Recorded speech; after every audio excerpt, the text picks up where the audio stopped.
Hello guys, जय श्री राधे कृष्णा। कैसे हैं आप सभी लोग? दर्शन कीजिए प्रभु के। जय श्री राधे, जय श्री कृष्णा। और ये देखो, भगवान पा रहे हैं भोग। भोग में है बादाम, खजूर, भुने चने, गुड़ और गाजर का हलवा। तो जो भी हमारे घर पे होता है, हम अपने प्रभु को बड़े प्रेम भाव से भोग लगाते हैं और प्रभु मेरे बहुत प्रेम से ही पाते हैं, क्योंकि मुझे ऐसा लगता है वो मुझे डेली ना एकदम हेल्दी से मुस्कुराते हुए से नजर आते हैं। तो ये एक अपना भाव होता है, जब हम डेली कोई सेवा करने लगते हैं ना, तो एक वो मन में भाव आता है। तो मेरे मन में तो वैसा ही भाव आता है, जब भी मैं अपने प्रभु को देखती हूँ तो ऐसा लगता है हेल्दी हो गए हैं। तो गाइस, यहाँ पे ना सुबह की पूजा जो थी ना वो हो चुकी थी, क्योंकि सुबह की पूजा करता है बेटा, जैसे पूरा होता है, स्नान है, भोग है, श्रृंगार है प्रभु का। लेकिन फिर बच्चों को स्कूल भेजने के बाद, घर के सारे काम करने के बाद फिर मैं करती हूँ अपनी पूजा, है ना। उससे पहले मैं ना थोड़ा सा रेडी होती हूँ, क्योंकि होता है ना, भगवान के सामने हमें ऐसे नहीं जाना चाहिए एकदम उजड़े से बाल, और कोई माथे पे बिंदी नहीं है, काजल नहीं है, तो ऐसे ही आप भगवान के सामने जाके खड़े हो गए, अच्छा नहीं लगता, क्योंकि भगवान भी खुश नहीं होते हैं। वो भी ये कहते हैं ना, हमने आपको सब कुछ दिया है, फिर भी आप ऐसे मेरे सामने आके खड़े हो जाते हो। तो मेरी तो सोच यही है कि जब भी आप अपने भगवान के सामने जाएं, थोड़ा सा रेडी होके जाएं, जिससे कि उनको भी अच्छा फील होगा और खुद को भी अच्छा फील होता है ना।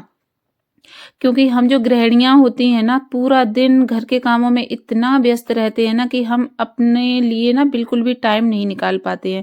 तो मेरा मानना ये है कि जब भी हमें थोड़ा-सा टाइम मिले, तो थोड़ा अपने लिए भी ना ज़रूर करना चाहिए, और वो टाइम यही है। अगर आप थोड़ा स्नान करने के बाद आके अपना मेकअप श्रृंगार करेंगे, तो वो ज़्यादा बेटर है। और मैं अपना हल्का-फुल्का सा श्रृंगार करती हूँ, अपने बालों को सही करती हूँ, फिर मैं आ जाती हूँ अपने मंदिर में। हालाँकि पूजा तो हो चुकी थी, भगवान ने स्नान भी कर लिया था। बेटा वैसे तो मतलब मंदिर साफ कर देता है, फिर भी पता नहीं क्यों मेरी एक हैबिट है कि मैं बस जैसे ही मंदिर में आऊँगी तो सबसे पहले ना मैं थोड़ी-सी डस्टिंग ज़रूर करती हूँ। होता है ना कि मंदिर तो मेरा साफ हमेशा ही रहता है, मैं लेकिन फिर भी मुझे लगता है नहीं, इसको और साफ करो। मुझे गाइस साफ-सफाई का बहुत शौक है। मेरा पूरा दिन ऐसे ही निकल जाता है, कभी अपने किचन को क्लीन करना, कभी मंदिर को क्लीन करना, कभी इस रूम को क्लीन करना। तो एक हैबिट में आ गया है। बेशक मंदिर साफ है, फिर भी मुझे ऐसा लगता है नहीं, मंदिर को और क्लीन करो। तो किस-किस की ऐसी आदत है गाइस, प्लीज़ मुझे बताना। उसके बाद मैं थोड़ा-सा यहाँ पे सिंदूर लेती हूँ। सिंदूर से ना मैं अपनी माँ गौरा का सबसे पहले भरती हूँ मांग, और इसी सिंदूर से फिर गाइस फिर मैं भर लेती हूँ अपनी मांग, है ना। उसके बाद में फिर जैसे होता है, ये येलो कलर का चंदन है, रेड कलर का चंदन है, ये भी मुझे बहुत ही ज़्यादा प्यारा लगता है। मैं हमेशा अपने माथे पे, गले पे हमेशा ही इसका टीका मतलब लगा के रखती हूँ। पता नहीं क्यों मुझे ऐसा लगता है, नहीं ये हर वक़्त होना ही चाहिए, है ना, 24 हावर होना चाहिए मेरे मतलब माथे पे। उसके बाद में फिर मैं यहाँ बैठ के ना भगवान के सामने हाथ जोड़ के सबसे पहले तो मैं 1-2 ना भजन करती हूँ, कीर्तन करती हूँ। उसके बाद में फिर मैं अपने श्री राम जी की स्तुति करती हूँ, फिर मैं हनुमान चालीसा पढ़ती हूँ। उसके बाद फिर मैं राधा रानी की स्तुति करती हूँ, कृष्ण भगवान की स्तुति करती हूँ। इतनी दीपक ना यहाँ पहले जल चुका होता है, जोत जो होती है ना भगवान की, वो जल चुकी होती है, लेकिन फिर भी मुझे ऐसा लगता है कि नहीं, जोत दोबारा से फिर जलानी चाहिए। तो मैं हमेशा ही आती हूँ पूजा करने, तो मैं अपना जोत ज़रूर जलाती हूँ, है ना। कपूर की, घी की 2 मैं जोत जलाती हूँ। इससे मुझे ना बहुत ज़्यादा मानसिक शांति मिलती है, और जो चीज़ आपको अच्छी लगे, तो आप वो काम ज़रूर करें, है ना। फिर यहाँ मैं अपने प्रभु की, अपने कन्नू की आरती उतारती हूँ। और कन्नू को देख के ना गाइज मुझे इतना प्यार आता है, रोना भी बहुत आता है, प्यार भी बहुत आता है, पता ही नहीं क्यों।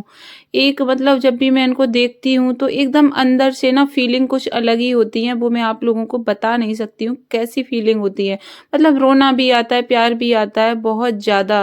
और जब भी मैं मंदिर के सामने आके बैठती हूँ ना गाइज, तो उस वक्त मुझे अपने पापा का ज़रूर ही ध्यान आता है। मेरे बहुत ज़्यादा मतलब पापा की इतनी यादें आने लगती हैं, तो फिर मैं अपने प्रभु के सामने बैठ के बस यही कहती हूँ कि प्रभु, आप ना मेरे पापा को अपने चरणों में ही रखना, ठीक है? बस अब उनको आप कहीं मत भेजना। एक बात होती है ना गाइज, अगर आपके अंदर कोई चीज़ चल रही है, अगर आप उसको किसी इंसान से, आपने किसी अपने से नहीं कह पा रहे हैं, तो वो बात आप ना अपने भगवान से कह सकते हैं। और पता है भगवान सुनते हैं।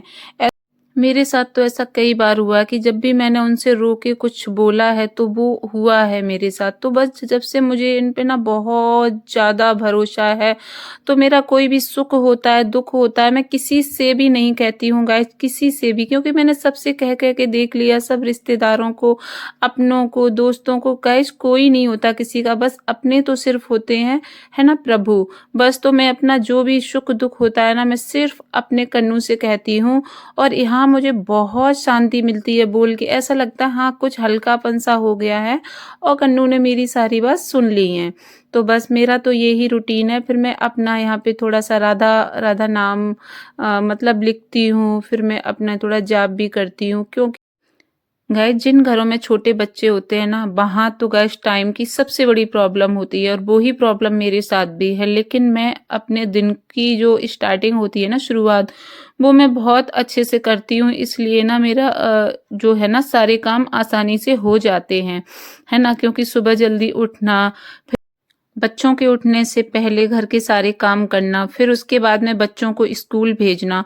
तो गाइस अगर आप ऐसे मतलब रूटीन से रहेंगे, तो आप आसानी से अपना थोड़ा भक्ति भी कर सकते हैं, और लाइफ में ये तो बहुत ज़रूरी है। कहते हैं ना आध्यात्मिक जो आज के टाइम में इंसान नहीं है, वो बहुत ज़्यादा है ना मानसिक रोगी है, क्योंकि उसकी मानसिक स्थितियाँ बहुत खराब हो जाती हैं। आज के टाइम की इतनी भाग-दौड़ भरी ज़िंदगी, इतनी उलझनें, इतने बॉडी में रोग, हर इंसान दुखी परेशान है, इसलिए आध्यात्म तो बहुत ज़्यादा ज़रूरी है। यहाँ मेरी पूजा हो चुकी थी, उसके बाद में फिर मैंने अपने प्रभु को दोबारा से भोग रखा। उनको सबसे पहले तो वही गाजर का हलवा था, चने थे, गुड़ थी, बादाम था, लेकिन उसके बाद फिर वो भोग तो बेटे ने पा लिया था। फिर ये देखो जैसे मेरे हस्बैंड के इवेंट होते हैं, बहुत बड़े-बड़े इवेंट चलते हैं उनके, खाटू श्याम बाबा के और जैसे शादी पार्टियों के, तो वहाँ से बहुत सारे स्वीट्स मिलते हैं। पता है गाइज एक और बहुत मतलब अच्छी बात है कि जैसे मुझे ना स्वीट बहुत ज़्यादा पसंद है, तो पता है मेरे कान्हा कभी घर में स्वीट ख़त्म होने ही नहीं देते हैं। इनका कोई ना कोई ऐसा इवेंट आ जाएगा जहाँ से कि गाइज प्योर घी की मतलब मिठाइयाँ आती हैं। आप सोचो कि ये भी एक बहुत बड़ी बात है ना? क्योंकि उन्हें ऐसा लगता है कि मुझे मीठा बहुत पसंद है, और मैं डेली घर में मीठा मतलब वो नहीं आ सकता बाहर से, मैं डेली घर में भी नहीं बना सकती, तो वो इतना अरेंजमेंट रखते हैं मेरे लिए।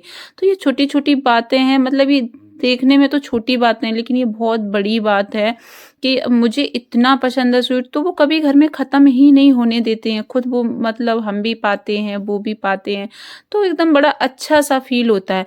उसके बाद में गाइस ना जैसे मेरी पूजा हो जाती है, फिर मैं भगवान को भोग वगैरह रख के, तो मेरी एक हैबिट और है कि मैं ना मतलब बाहर जो ये डॉग्स होते हैं उनके लिए है ना रोटी, फिर जैसे घर के सामने गाइज वो है एक छोटा सा पार्क है, उसमें मैं जाके थोड़ा अनाज वगैरह डाल देती हूँ। वहाँ पे गिलहरी हैं, कौवे हैं, और कुछ मतलब ऐसी बहुत सारे वो कबूतर वगैरह हैं, तो आते हैं, फिर वो सारे खा जाते हैं।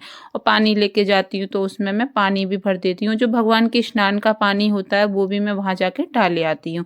ये भी गाइज ना मेरी डेली हैबिट में है। उसके सब काम करके ना गाइज मुझे इतनी शांति मिलती है कि पता मैं बता नहीं पाती हूँ, मेरा पूरा दिन इतना हैप्पी जाता है। आज से ना 1-2 साल पहले शायद मतलब एकदम मानसिक स्थिति बहुत खराब हो गई थी, बहुत ज़्यादा। लेकिन जब से मैंने ना ये कुछ अपने रूल फॉलो किए हैं ना, जब से इतनी शांति मिलती है मुझे, पता ही नहीं क्यों। आप सब लोगों को भी ना गाइज ऐसा ज़रूर करना चाहिए, है ना? क्योंकि आप एक बार थोड़ा-सा करके तो देखें, जो पता है मानसिक रोगी हैं, जिनका थोड़ा-सा बॉडी में रोग है, जो बहुत ज़्यादा दुखी परेशान रहते हैं, वो थोड़ा-सा करके देखें ये सारी चीज़ें। तो सच बता रही हूँ ना कि बदलाव ज़रूर होगा आपकी लाइफ में, है ना? बहुत जल्दी होगा, क्योंकि मेरी लाइफ में तो हुआ है। तो आप लोगों को ना ये ब्लॉग कैसा लगा? अगर अच्छा लगा हो तो प्लीज़ चैनल को सब्सक्राइब कर लेना, और वीडियो को लाइक कर देना, और ऐसे ही बहुत अच्छे-अच्छे वीडियो आगे आते रहेंगे। जय श्री राधे कृष्णा।